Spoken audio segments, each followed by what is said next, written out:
Hey guys, welcome back to my channel. If this is your first video, hi, I'm Alaina, and this is The Organized Money, where we talk about planning life and managing money. In today's video, I'm going to be sharing with you how I use my planner for the month of May. If you've never seen my planner before, it is a complete customizable planner, my Tom 90 planner that I use to help me to organize my entire life in one book. It is 8.5 by 11. I do use gold metal disc. I have a leather cover, and the planner comes in 4 sections, but I currently have 5 different planners in here plus some inserts. If you're interested in this planner, I will link it in the description box. But this is the Tom 90 planner cover, and then we have my table of contents. My table of contents has not changed, neither has my goals page. So the very next page that you will see is my future planning page. This page I will use for memory keeping. So every single month my family and I will plan some type of event, and whenever we do an event,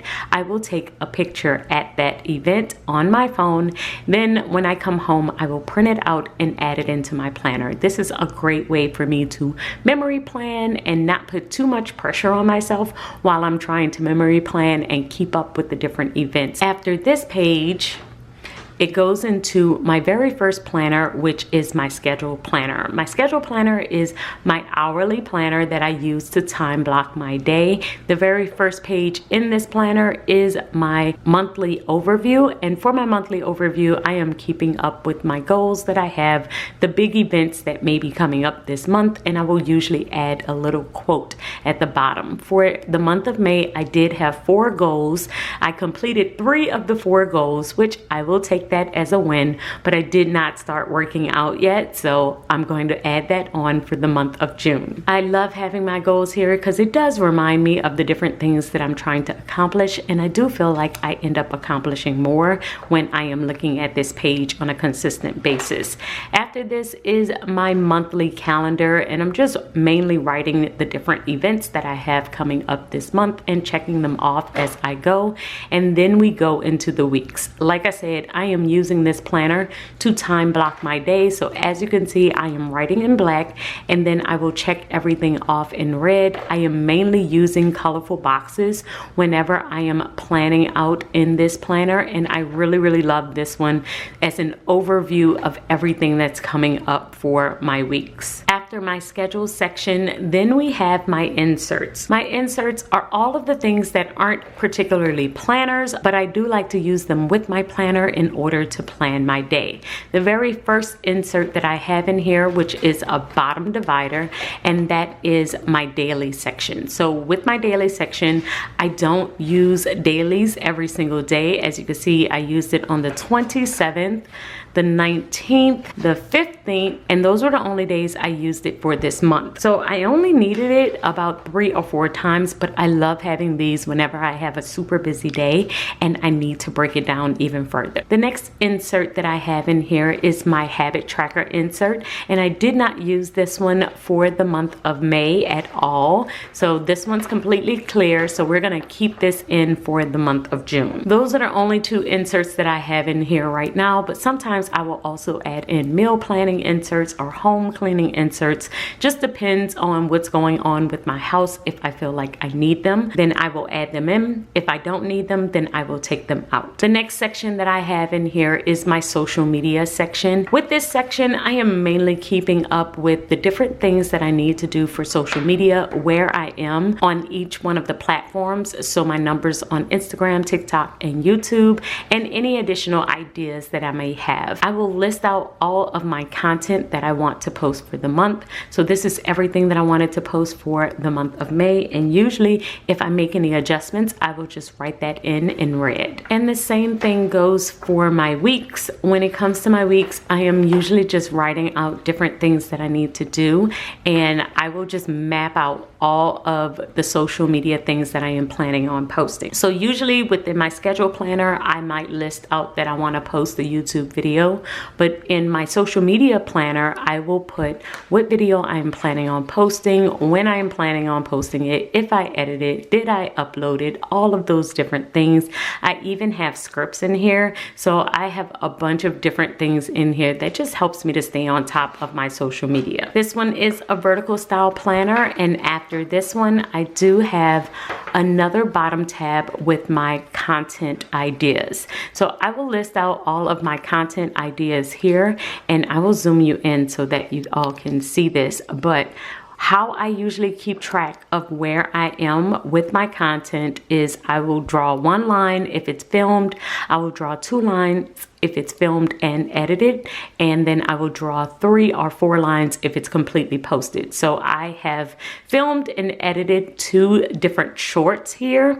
I'm currently filming my May flip through, so I'm going to mark that off once I am finished filming. But I like to use this in order to stay on top of where I am with the different pieces of content that I plan on filming and where it's going to post. So I have a couple of these sheets, and I just started using these again, so I'm really planning on using these for the month of June. And the next bottom tab, the next insert that I have in here is my weekly posting planner. So how I use this versus my social media planner, this is where I will schedule the different things that I want to post for the week. So I will usually add headers, Instagram, TikTok, YouTube, and just kind of list out all of the different things that I want to post on a Sunday. So I am writing out all of my ideas, usually from my content ideas sheet, and adding them to my posting planner. And then when I actually do post,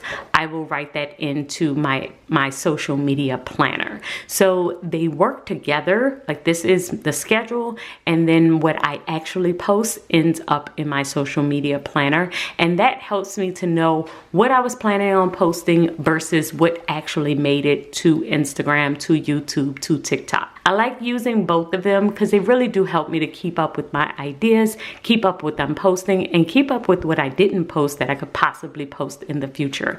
So I'm planning on using this heavily in the month of June, but I didn't really use it that much in the month of May. But I'm gonna keep them in here because I am planning on getting back on track and using them for June. The next insert that I have in here is my reading tracker, which is in my journal section. And I just updated my reading tracker to include all of the books that I read for the month of May.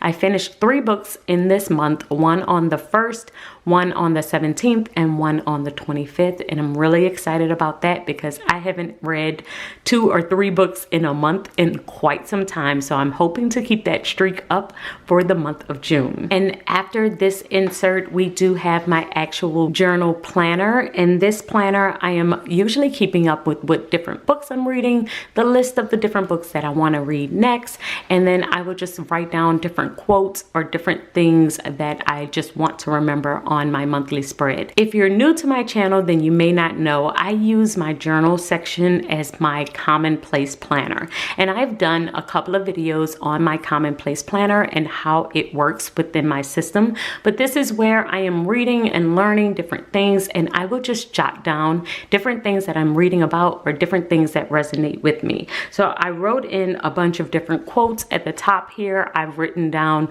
books that I finished, different events that were coming up. It could be a little bit of everything in this planner, and I really do love that about this one because I have written quotes that I just want to remember. I've written down notes from books. I've written down lessons from different articles, and I think I did a video on this one. But I really love this system because it just helps me to keep up with all of the random things that I am learning and that I just want to keep track of. So I did pretty good with this planner in this month. I only had like 1 extra sheet in here. And after this one, we do go into my faith planner, which my faith planner is a horizontal planner. So this is a monthly planner, and you can tell the difference because you have the monthly calendar, and then you just have lined sheets here. But the next planner that I have in here is my faith planner, and this is a horizontal style planner. With this one, I'm using it for my Bible study. I did study the character of Jesus Christ this month, and so as I was reading different scriptures and highlighting different ones, I would keep up with the verse of the day on my monthly spread. And so every single day I would just write in the verse, and then I would do my Bible study. So my Bible study is different scriptures on the character of Jesus Christ, and I got that particular Bible plan from Pinterest, and I would just write out a different scripture every single day and just study Jesus's character. I really, really love this setup, and I believe that I'm going to be using this setup moving forward, where I am picking some type of Bible plan on Pinterest and listing it out. So I haven't figured out what I'm going to do for the month of June, but I do know that I really, really love this system. So this is what it looks like for the month of May. And I still have one more page to finish up for this Bible plan, and then I'm going to move into the month of June. And the last planner that I have in here is my budget planner. So for my budget planner, I didn't really use the actual paycheck budgets. I didn't do my savings for this month, so I am going to pull this sheet and add it in for June. And I also really didn't use my paycheck budgets that much this month. It was a pretty busy month, so I didn't really use this too much, but I stayed on this sheet. I really used my monthly calendar in order to keep up with the different things that I paid and didn't pay and how much I had been spending throughout the month. And so this sheet really did help me, but I am planning on getting back to it in the month of June and really focusing in on my monthly budget, my paycheck budgets, and my expense trackers. So this is how I use my planner for the month of May. Let me know in the comments below, how was using your planner in the month of May? Did you use it? Were you consistent with it? I feel like I give myself like a 85, almost 90% with my planner. The only thing I really wish I would have zoned in more on is my budget planning. But that's okay. Every single month, we're going to keep trying. So thank you all so much for joining me in this video, and I will see you all in my next one. Until then, keep organizing your life so that you can achieve your dreams. Bye, guys.